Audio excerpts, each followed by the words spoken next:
Good morning, Africa. How are you doing? I know I'm a little bit biased, but hello world. Welcome to KZN, Durban, and welcome to RCL Foods. Part of our program is really telling you some of the things that you could adopt as best practices. Some of the best practices involve how we transform our organization to be digitally ready. Today, I have an amazing exclusive for you. I get the opportunity to interview Tasmin Coleman. Thank you. Welcome, Stuart. Welcome to RCL Foods. Thank you very much. It's been a beautiful day getting to see your offices, getting to meet and interact with some of your staff members. Thank you for the warm welcome. Pleasure. Yeah, and welcome to LinkedIn Live.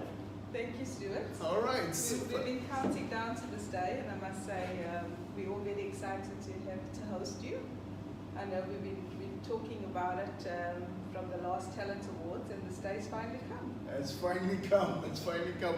Now we can have that conversation we've been putting off and share what we've learned and share some of the things that we believe can help empower other organizations as they go through the digital transformation. But before we even get to that, Taz, let's talk about you as a person, right? So you have a LinkedIn profile which tells your career trajectory, which is amazing. Congratulations. Thank you. But I want to get to know you as a person. What's the one thing that's on your, not on your LinkedIn profile, that will tell us a bit about you? Okay. Thank you, Stuart. So, for those people that don't know, I lived abroad for 6 years. I lived in the UK. Right. I've got a 14-year-old daughter. Oh wow. Who's heading into the terrible teens. Terrible teen time, I know what you're talking about. And she was born in England as well. Right, right. So I've been blessed with an amazing journey. Yeah. I'm working for this fantastic organization with great culture and great leaders. Right. So yeah, I'm really privileged to be in the position I am now. Oh, love it. I love gratitude. A lot of us tend to take stuff for granted, which is not great. Be grateful for where you are and then use that position to help uplift other people. Absolutely. And I know you're big on the coaching, you're big on the mentorship. How big is RCL Foods for the world in terms of employee counts, just so that people get a perspective of how big this organization is? So we have 20,000 employees national. 20,000 employees national. And that extends across Durban, Cape Town, and Johannesburg. Wow, 20,000 employees. The demographics are just off the charts, which again, the things that you're going to tell us will definitely enable any size organization on how to deal with transformation at such a big level. Absolutely. Wow, I love that. So 20,000 employees nationally, and you are the HR executive.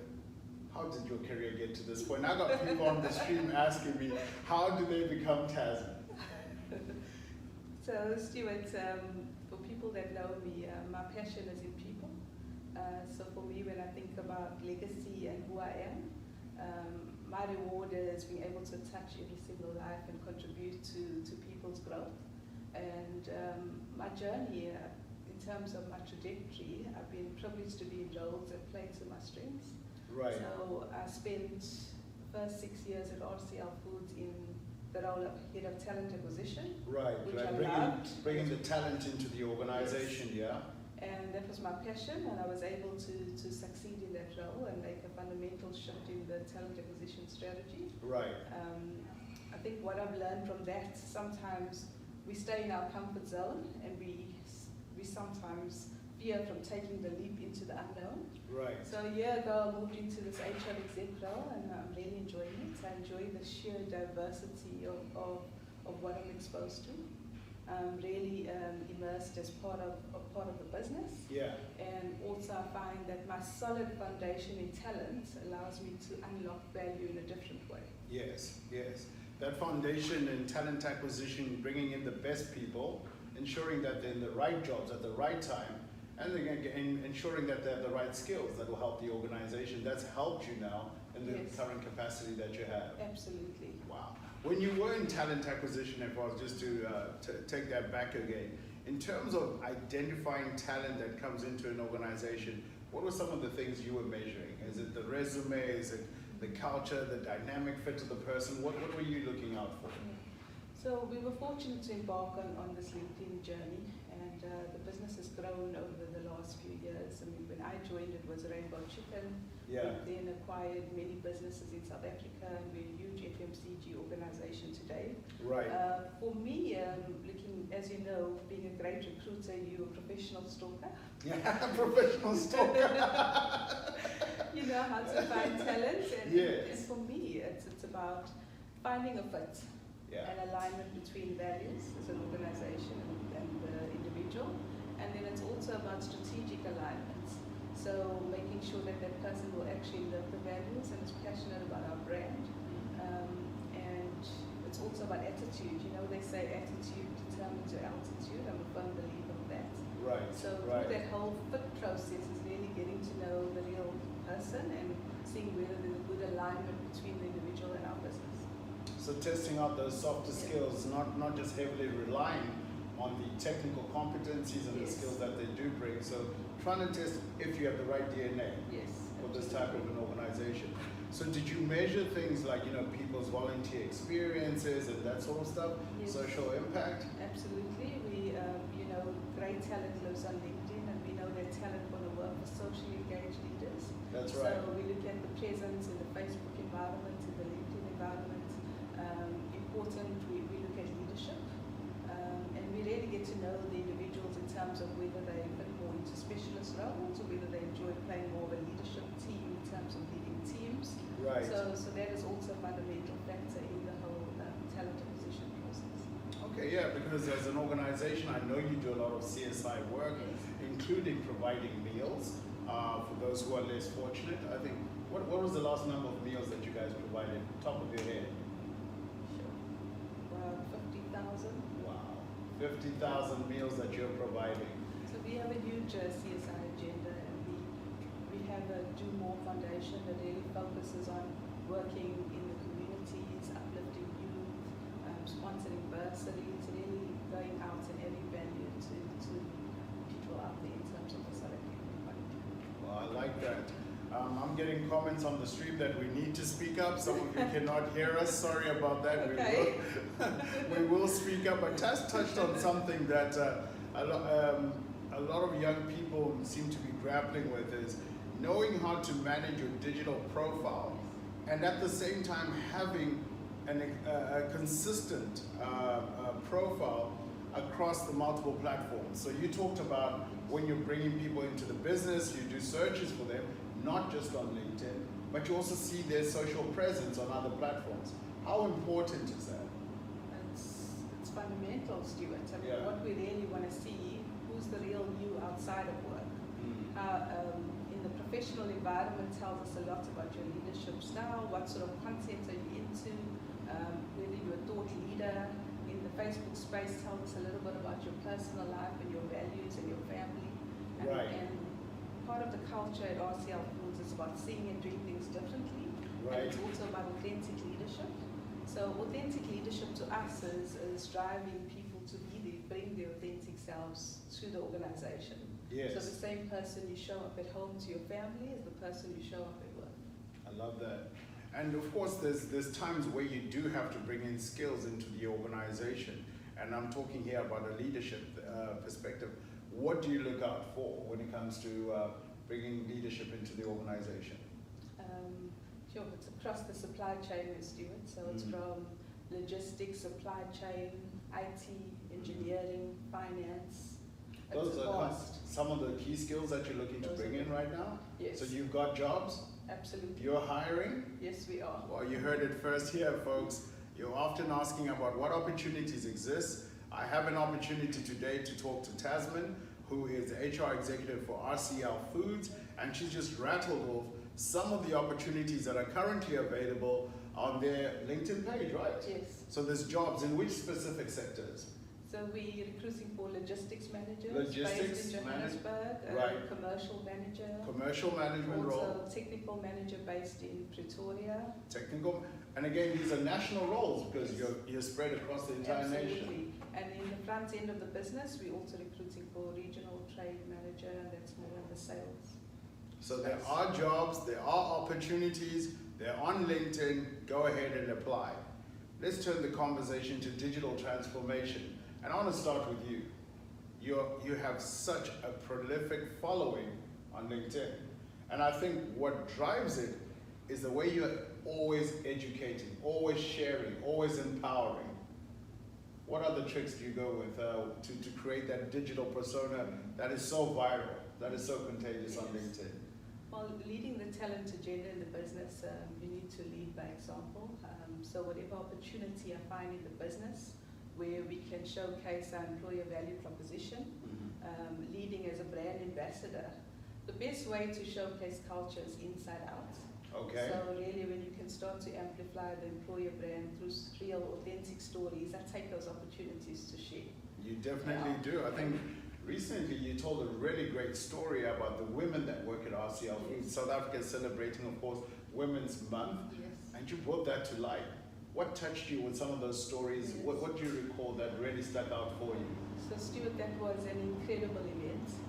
That was the first sort of huge platform we had where we celebrated the month of women. Excellent. It was inspiring to see how the little things make such a big impact to women. Yeah. So we hosted an event here for 400 ladies in the building. 400, yeah.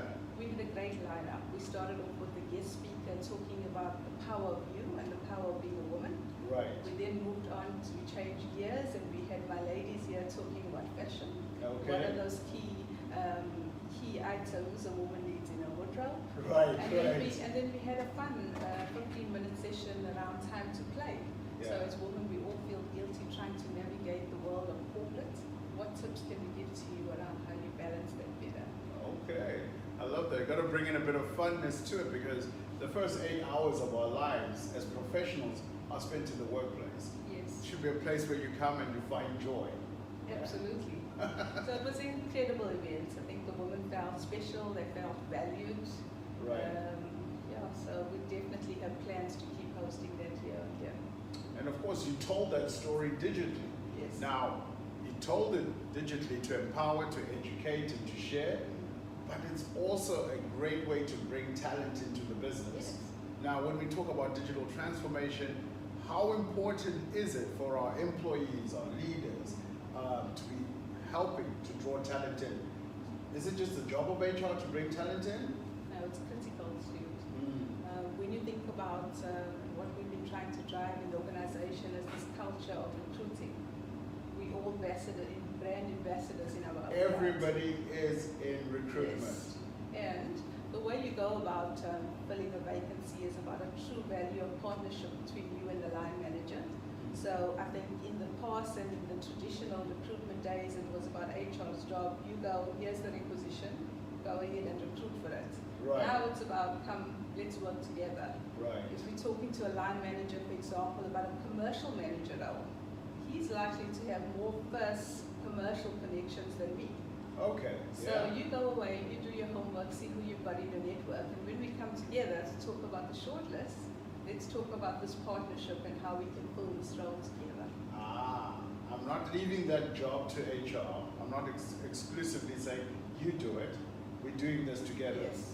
You're bringing your pipeline, I'm bringing my pipeline, and together we find the best talent. Yes. And you take your line manager on a journey. I think line managers don't really know what happens behind the scenes. They think that you've got a nest egg of talent there, keeping warm. So when you actually take them through the power of the LinkedIn tools and you give them appreciation in terms of the recruiter license and the power of the tools we have in-house, I think you bring them on their journey and they have a real appreciation for the power of the tools that sit within the organization. So managing realistic expectations, which a lot of recruiters out there have a challenge with, is line manager wants somebody not giving me time, not helping with the job description or the DNA of what they're looking for, and I want that person and I want him now. Yes.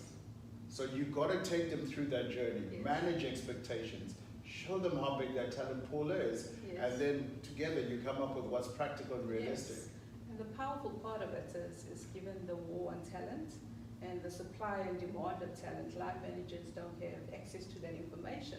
Right. So the power of LinkedIn, if that line manager, for example, is looking for an engineer with a GCC certificate, you can easily take the data to them and say, I think you need to relax your requirements. Your requirement. That You're looking for a covers well. unicorn. So the power of the data, it's leveraging that to have compelling conversations with the line manager. You talked about the war for talent, and like they say, talent has won that war. If you have the right skills that people are looking for right now, you have an opportunity to choose where you work. Yes. So, given that's where talent is, and given that all organizations, if we think about certain career paths like software engineering, for example, everyone is trying to get the best software developers and software engineers. Given that's where we are, we're armed with data, how do you win the heart? Because I've got to find a connection with you as an organization. It's not just about the pay. So how do you win my heart? Good question, Stuart. And for me, the competitive advantage for RCL is our culture. Yeah, culture matters. And you can't put a price tag to culture. I mean, they say culture eats strategy for breakfast, and it's true. That's when true. you spend so much time working hours at work, it's got to be somewhere where you belong. Okay. And the value's got to resonate with you. And the second element is leadership. Leadership, yeah? So people follow leaders. And for me, that leadership and culture is a strong, compelling part of what makes RCL Foods the business it is. Giving me two good talking points there. So first, culture and leadership. Let's tackle culture. Who owns culture in an organization? Is it marketing's job? Is it HR's job? Who owns it? We all own it. We all own it. It's our Every business. single person. It's our business. I love that. So right down to every single employee, whether you're cleaning, providing tea, coffee, selling, leading the business, it's our culture. Absolutely. Wow. And you live that culture in everything you do. How you show up at work, your leadership, setting example, how you lead your team. So we all have the power to shape the culture within the business. So it's culture and leadership, and then it's our brands. I mean, we've got strong brands. So that's also one of our compelling propositions as a business. And then on leadership, like you said, people want to work for great leaders, right? So if I'm on LinkedIn and I'm looking for a job with RCL, I want to become part of the 20,000, want to have an opportunity to grow or to move locations, because again, mobility in the workplace has become a big deal. People want to experience different things. I look up your leaders on LinkedIn. What kind of story should I find there? Because again, that's part of the digital transformation. If I'm going in and I'm not seeing the engagement and I'm not seeing you tell your story, that puts me off. So leadership, how do you get them to start telling their story about what they're doing in their department, the innovation they're bringing? How do you get that going? Because again, people are focused on their day jobs. How do you get them to spend time on LinkedIn and telling that story? Well, it's a journey, Stuart. You've got to challenge the leaders to join the digital age. You've got to hold up the mirror in terms of the fact that talent wants to work for socially engaged leaders. And leaders need some support to get them going. Yes. And once they wet their feet on the platform, they want to push out more content. So just get them over the hurdle and then it goes. Yes, and then giving them some guidance. Okay. And putting together some content pillars of what sort of content they can push out. What sort of content have you seen that work? Sorry to interrupt you. But what kind of content from a leadership perspective have you seen absolutely works? So it's the authentic stories, hey? Yeah. Where you've really made an impact to the people around you. Right. One of the examples is I try and push out frequent content. And when I went back and looked at my own profile and I had a look at some of the posts that I pushed out, about a month and a half ago, I pushed out content on my 7-year journey. That was about Tasmin, her personal experience and her journey. You made That yourself post- vulnerable, I saw that.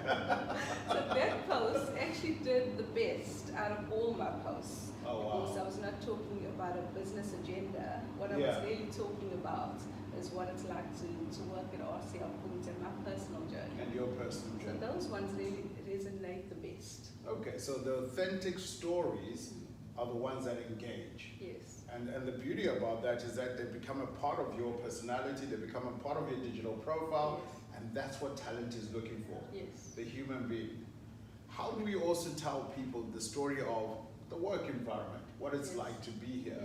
How important is that and how do we do that? So as part of our culture plan, we have a content strategy that we drive every month, and that content strategy makes up pillars that basically expand across the business. Some of those pillars are relating to CSI, it's about thought leadership, it's about recruitment, and one pillar is about culture. Okay. So zooming into culture, we have experienced hires and we have millennials, graduates in the organization. So we really get them to tell their stories. Okay. And whether that's in the form of videos or other content. And what we find is that the engagement on those posts, if you look at reach, frequency, engagement, do really well. I love that. You're always going back to data. I love this. Always cross-checking after the impact to actually see, are we reaching the right audiences? Where's that audience located? Yes. And what kind of skills can that audience bring in? Yes, definitely. And I mean, you get a lot of organizations that have a formalized EVP, and I think we're more intentional about our EVP to say that let our employees lead the EVP through their own stories of what success is, what the culture's like, about the leaders that they're surrounded by, and that's worked really well for us. That's what I know you're in the talent business, right? But every now and again you talk about things that I normally would have and hear as a conversation from marketing professionals.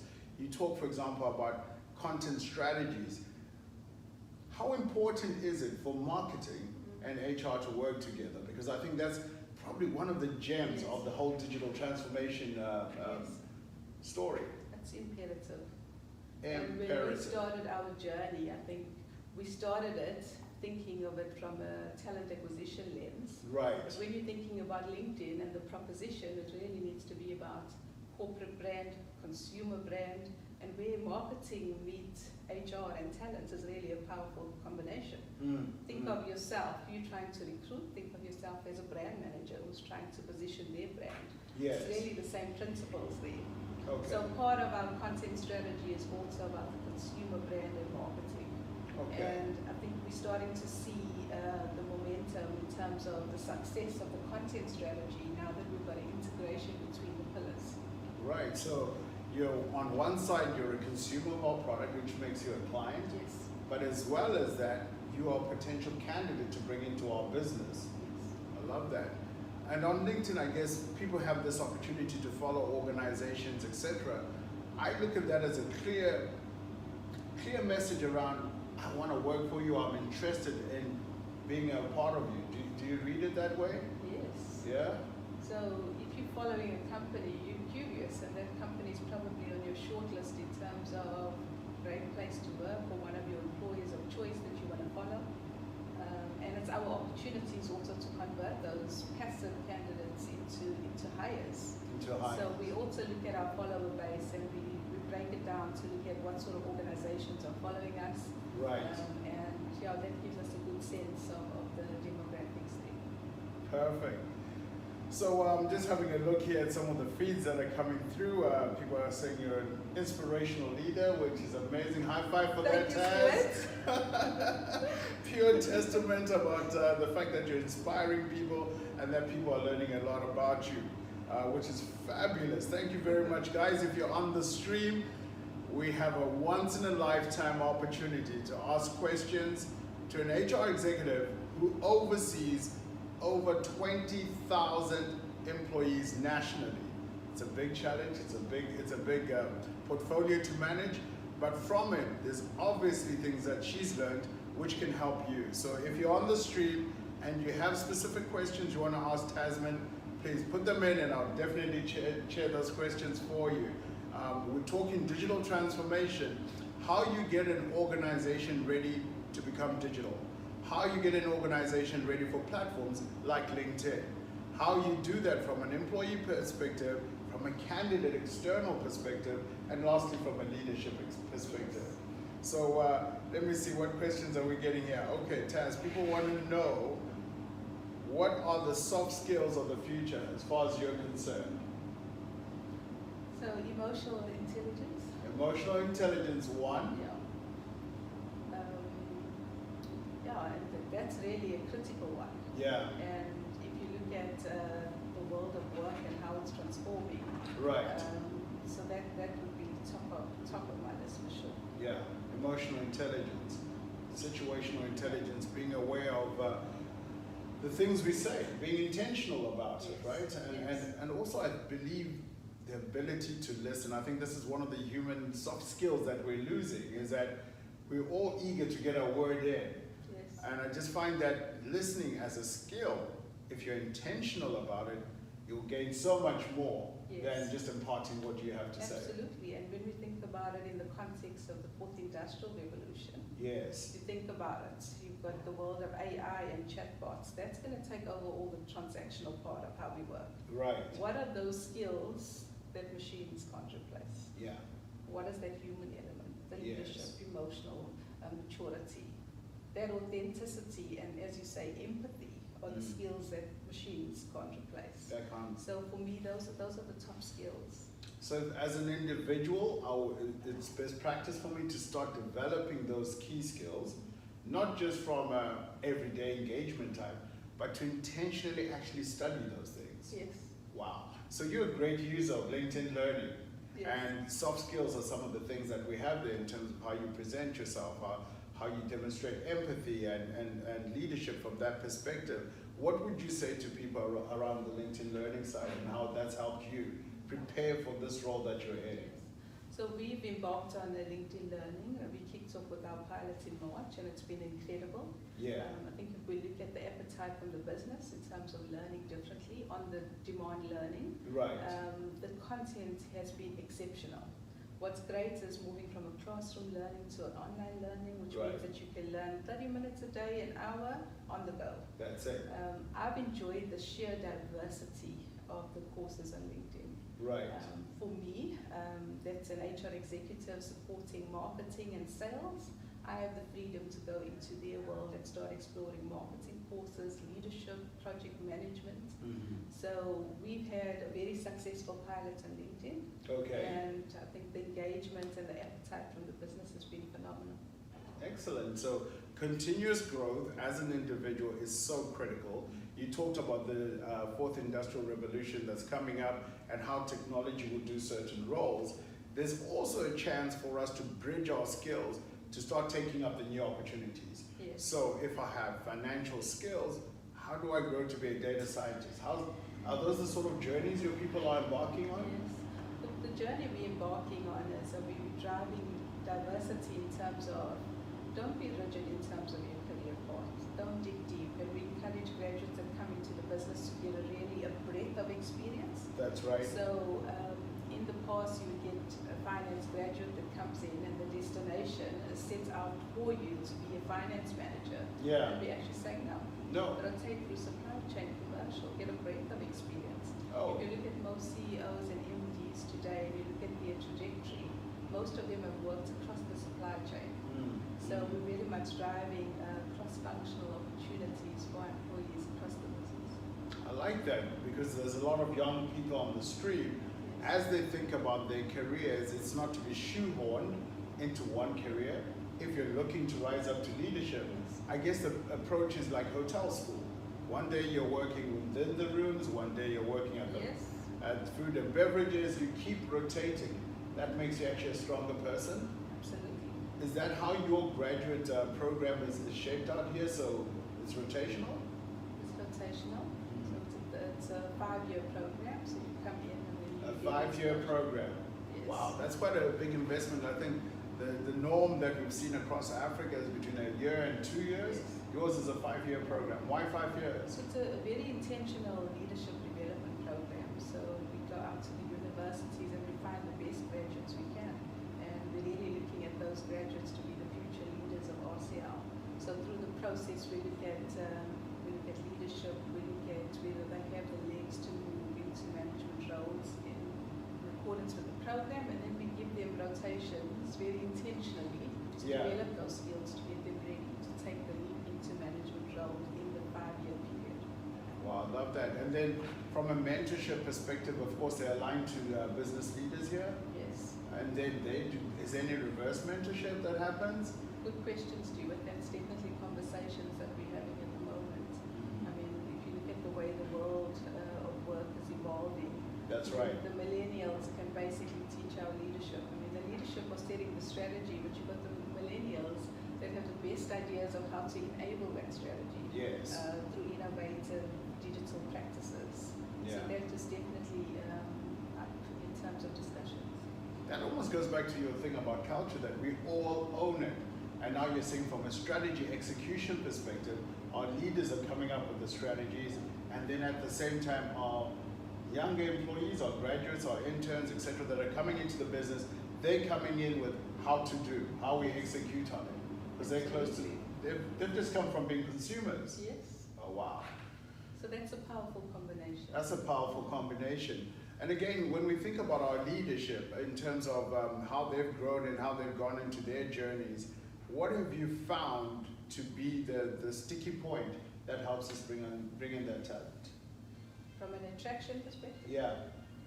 So the graduate market is extremely competitive. I mean, we get on average 8,500 applicants per year. 8,500 applications a year. And on average, Wow. we recruit between 20 and 30 graduates a year. Wow. Wow. And That's really competitive. And in the South African context, you've got every FMCG organization fighting for a slice of that same pool. Yeah.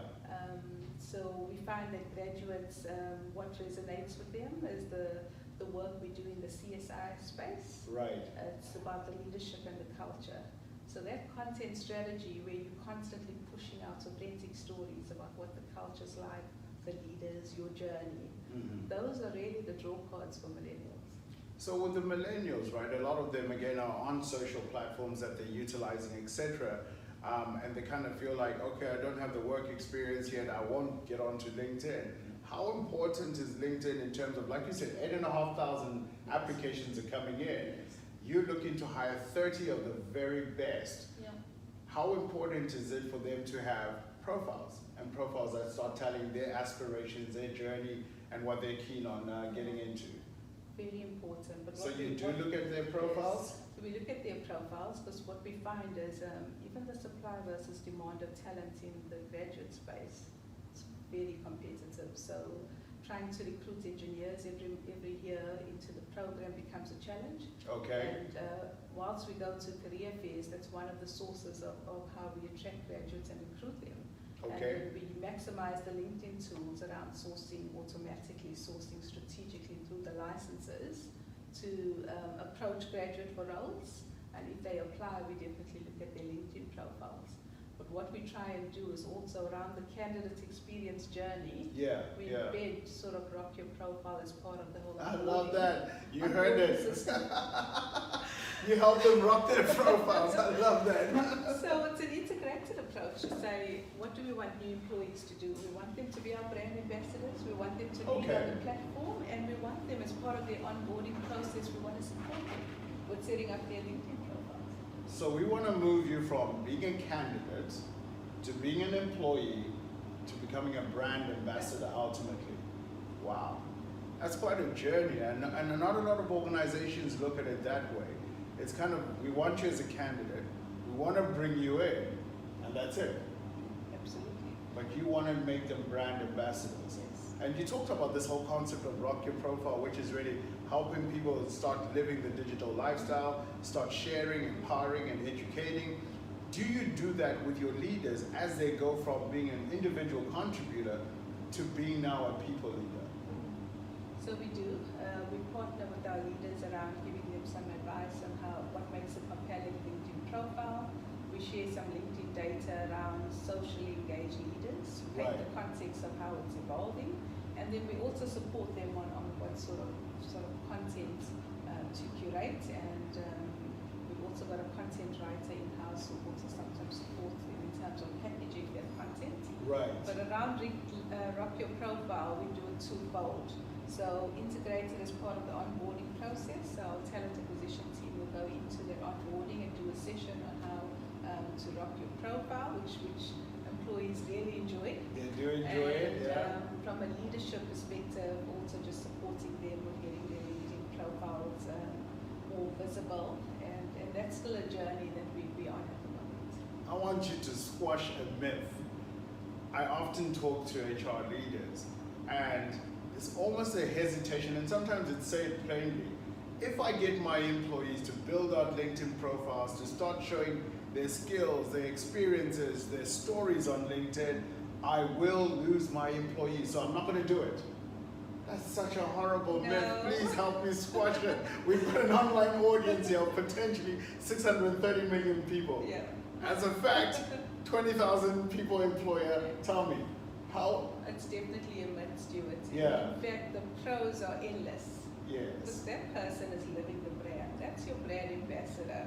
And you find that the active people on LinkedIn are the ones that are really playing a lead role from an attraction point of view. Right. So for me, the benefits are endless. Endless. It's not about worry. Because ultimately, if they were going to leave because of the EVP, etc., Yes. they would have left with or without. Yes. So I've got some questions that are coming through the stream. Okay. Thank you, David, out in Dublin. There's a question here. It says here, would love to hear your tips on how you grow your professional career, especially this new age. Yes. What are the tips that you would give? David wants to know. So growing your career, I think be comfortable with taking risks. I think some of us are scared of taking risks. What's the worst thing that can happen? You fail, and with failure brings the gift of experience and learning. So when you're presented with a new opportunity, ask yourself the question, will this opportunity bring new skills, experience, exposure that you will not get in your current role? Then the answer to that is yes. Yeah. And sometimes we hold our careers back because we let fear stand in the way of the unknown. And so my first advice is be comfortable taking risks. Take risks. Invest in relationships. So in the world of work, relationships, is really critical and powerful for me. Yeah. Engage with people, get to know them, give them an opportunity to get to know who you are. Right. And then your purpose, look at how through your purpose you can start to add value to their worlds. So the risk and its relationships, and be curious. Right. And I think the people that have been successful in the organization, I mean, one of the graduates that joined RCL was promoted to management in 2 years. 2 years. So I asked him the question, I said, what was your secret to getting there? And he's like, you know what, Taz? I didn't sit behind my desk. I was curious, I was nosy, I made it my business to get to know the leadership in the organization, and he led his career. From presenting to expos, to introducing himself to leaders, to putting himself out there to get involved in cross-functional projects. Own your career, drive it, embrace the opportunities to move outside of your comfort zone. Yeah, yeah. Because that's where true growth lies. I love that. So true growth lies in you going over and beyond the job description. Yes. It goes also in you building meaningful relationships with everyone, not just the leadership, Absolutely. but the ecosystem that is out there, learning, being nosy. I love that. So I think, you've got such incredible opportunity when you come into a business, and I think some people gravitate to, let me sit in my corner, let me get on with my job, but will get noticed. But the truth is that the power is in relationships, and through those relationships and building those authentic relationships, you're automatically building sponsors in the business, or people who can see the impact you're making and the value you bring. Okay, relationships matter. I love that. So I got a question here, and I think you've probably preempted it, which was, given your experience in the graduate recruitment space, what is the single most meaningful piece of advice you have for future leaders at the start of their career journeys? Would there be anything else to top up on that one? Yeah? Yes, I think for graduates coming into the organization, and what I found is there's often a sense of entitlement. So I've got my degree, I've arrived, what can RCL do for me? What are you doing for me? And let's face it, your degree is merely your entry ticket into the working world. That's right. Be humble. Be confidently green. I love that. And walk in and ask yourself the question, what can I do for this organization? I'm surrounded by people who've been working for RCL Foods for 20 years. How can I add value? How can I do things differently in that space? Okay. So be humble, break that sense of entitlement. And I think it links to the previous question around build your brand, be visible, embrace those opportunities. Humility is such a such a beautiful thing, and yet a lot of us, I guess, because of all these social platforms that are out there, again, one can lean towards arrogance and self-promoting, etc. How do you teach humility? How do you learn about to be humble? Good question, Stuart. Humility is ultimately who you are, it's your upbringing, it's the values that your parents So install it starts at from home? a young age. It starts at home. It starts at home. But I think the way you can drive humility is really setting expectations from the word go. Like when graduates come in, give them a realistic picture of what the world of work is like. That's right. Bring them, manage the expectations about how hard it is and what the expectation is for you to succeed in business. And if you manage the expectations when they come in, you'll find that you're able to tailor it and you're able to help them on their journey. Yeah. We live in a world of instant gratification. So we take a photograph, we instantly see it. We want coffee, it's just add water. And again, when you think of careers and the fact that you're talking about humility, we need to coach that look, you're not going to rise into management overnight.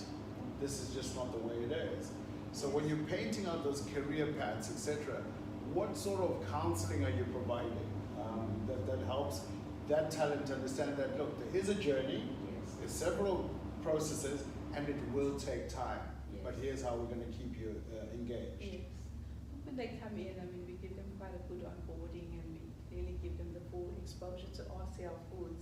As we do that through also a buddy system, so we get other graduates that have already walked the journey. Talent knows talent, and Yes. talent supports talent. And that is a powerful combination because you can have a leader talking to graduates about their journey, and you can have another millennial talking about his own experience 5 years later, and that's a powerful way of giving them advice, letting them see what does success actually mean in RCL foods, what is our behaviors and what we expect from them, letting them know that we will provide them with all the support to succeed. That's right. But they own their careers. You own it, yeah. They need to manage their careers, they've been given the opportunities, and it's ultimately up to them in terms of what they do with that opportunity. Again, going back to new entrants into the workplace, one of the most powerful questions I've found is, like you just said, asking the question, what does success mean in this role? What does success mean to you as my manager if I'm going to align with you? And oftentimes people forget that.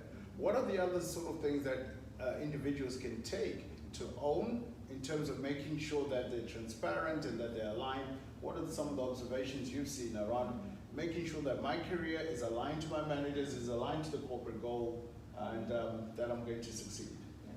So it's having that conversation up front with your line manager in terms of your career aspirations. And what we find is that when graduates enter the working world, they actually don't know what they don't know.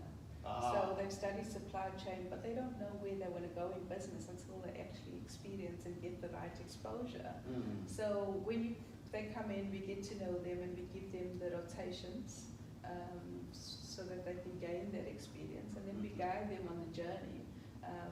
We're fortunate to be in this business where we've got opportunities across the board, so we can really facilitate career expectations to grow them in accordance with their aspirations. Okay. So I've got a couple of comments that are coming in here. I'm just going to read this. It's live, so let's see what it says here. So of late, we've seen some misuse of the LinkedIn platform as a professional platform, and people are treating it like a social media platform.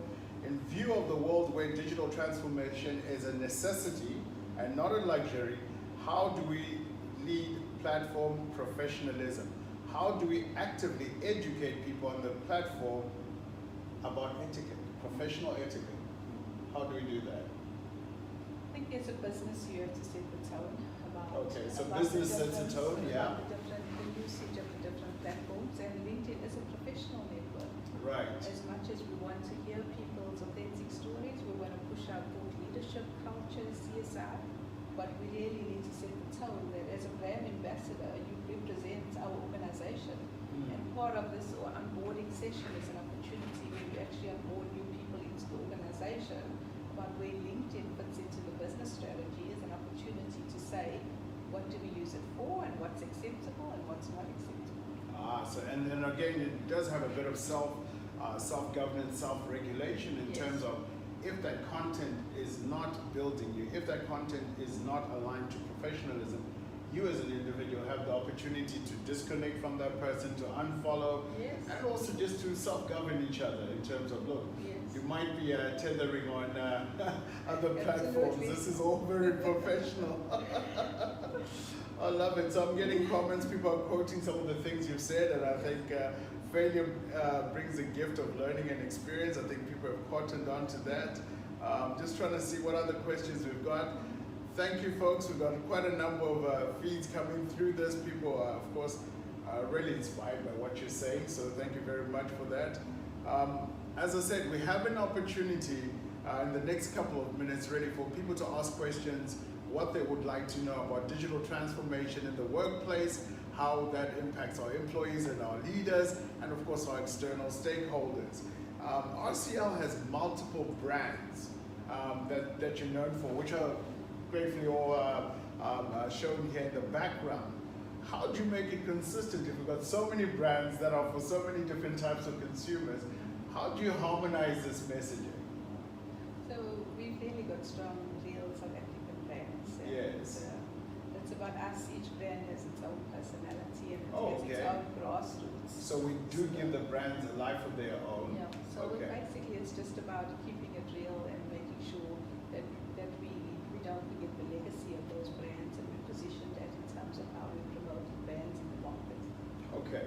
I love that you said keeping it real. I mean, trying to keep it corporate and saying, professional and saying authenticity. It's about keeping it real Yeah. on so many levels, as an individual and as an organization. Absolutely. Keep it real, people. It's Friday. I hope you've had a successful week, and I hope that you're learning a lot from the stream. But I think that's a great quote there in terms of keep it real, be authentic. Mm-hmm. Just the same as you project yourself on the platform, it's not to over promote yourself, but it's to be your authentic self. Yes. So I look at very small things in terms of just even the photograph you put on LinkedIn, right? You should look like you looked, right? So when you Yes. pitch up for the interview, we can tell it's more or less the same Yes. person. So maximize the opportunity to really let your LinkedIn profile talk on your behalf. Yeah, There's power in recommendations. yeah. Power and So- that's so Take the critical. opportunity in terms of everyone you engage with, where you're adding value to their world, whether it's the stakeholders, whether it's the people that report to you. Mhm. From a talent acquisition point of view, I often look at those recommendations because that tells me a lot about that person Okay. in terms of the value they're adding in their own personal space as well as within their careers. You manage over 20,000 people. When it comes to bringing in that talent or even retaining that talent within your organization, are you finding there's a shift from I just want to know how much I earn, etc., to people caring more about other areas like having impact? What is the shift that you're seeing in terms of what draws people in? Is it still just the money, or is it more than the money? Culture and leadership tops the list. Tops That's the at the list. top. That's what people care about. Is it a culture where I can belong? Is it a culture where I feel it's inclusive and it feels like home to me? Mm-hmm. Are the leaders that I want to follow? And let's face it, from a talent point of view, it's a two-way process, this interview process. Yeah, As I'm checking you out Yes. as much as you're checking me out. So before that candidate gets to the interview, they've done their homework. Yeah. They know what type of leader you are, what you stand for, what your career's been like. Mhm. So culture and leadership is on the top of the list, and then it's also about development, career development, what sort of opportunities will be there. Yeah. It also depends on whether that individual's extremely ambitious. Mhm. So those are the top factors from an attraction point of view. And on the development side, I know back in the day it used to be about what sort of training would you send me on, and like you said, you've just invested in LinkedIn Learning, and people are learning on the go, etc. Development is a cornerstone for bringing talent in and showing them that, look, you have the opportunity to learn anything, Yes. not just within your sector, but anything. Yes. Yeah. Definitely. That's about on-the-job learning and embracing those opportunities to lead projects, to get involved in areas outside of your own portfolio. And then it's about the multitude ways of how we can learn and make sure that we're growing. And some of that is through LinkedIn learning, and the other portion is through coaching and mentoring. An often forgotten gem in terms of the HR space is the fact that people will leave our organization, but those people who leave us, if they leave on a great platform or leave on a great departure point, they can act as a source of future talent because they know our culture. How important is it for us to stay in touch with the people that have left our organizations?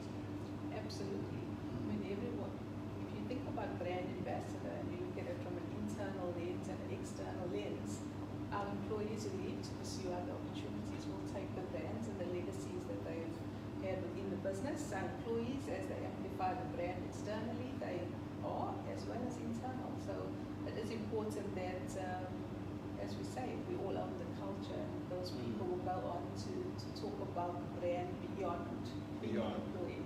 And do you also accommodate the boomerang employees who come back into the workplace?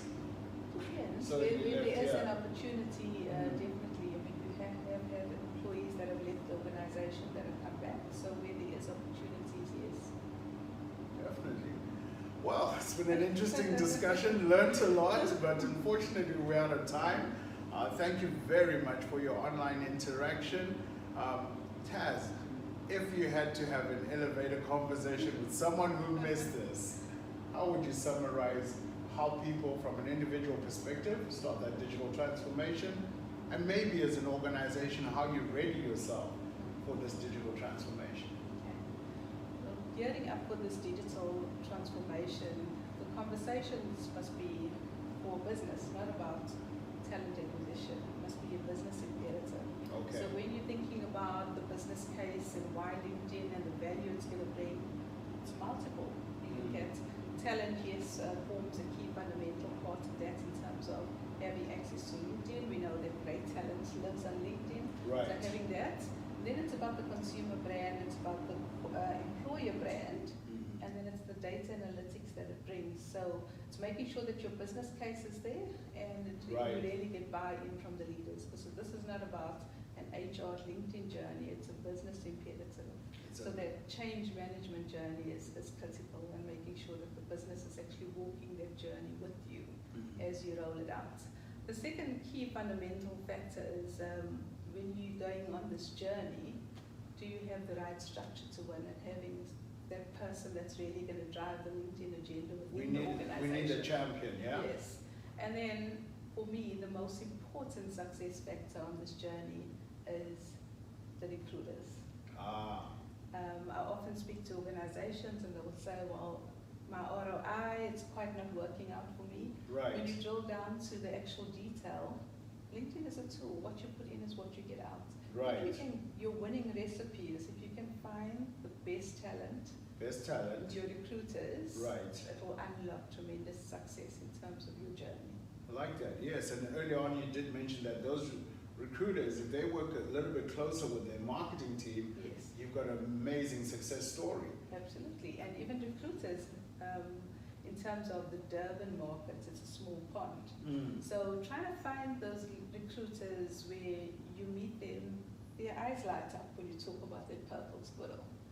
They know how to leverage social media. They've got those marketing skills where they can say, why your organization, why RCL Foods over another FMCG organization? That's right.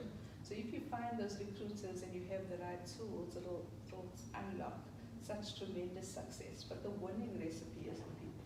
The winning recipe is the people. People, people, people. And we've been fortunate enough to have great recruiters in the business, which led up to us winning Best Talent Acquisition Team last year. Yeah, that's it. LinkedIn Talent Awards are coming up in October. The race is on to see, of course, the organizations that are doing fantastic work and are able to bring in the right talent into the business. So you geared up for October? Yes, we are. You're planning on winning? Spoiler alert, do we have champagne already in the refrigerator preparing to celebrate? No, the awards is really an incredible evening. I think the scale in which you network and just being surrounded by like-minded people in the talent space is amazing. It's like a gathering, as much as it's about awards, etc. I also found there's a spirit of sportsmanship, so we all celebrate each other's success.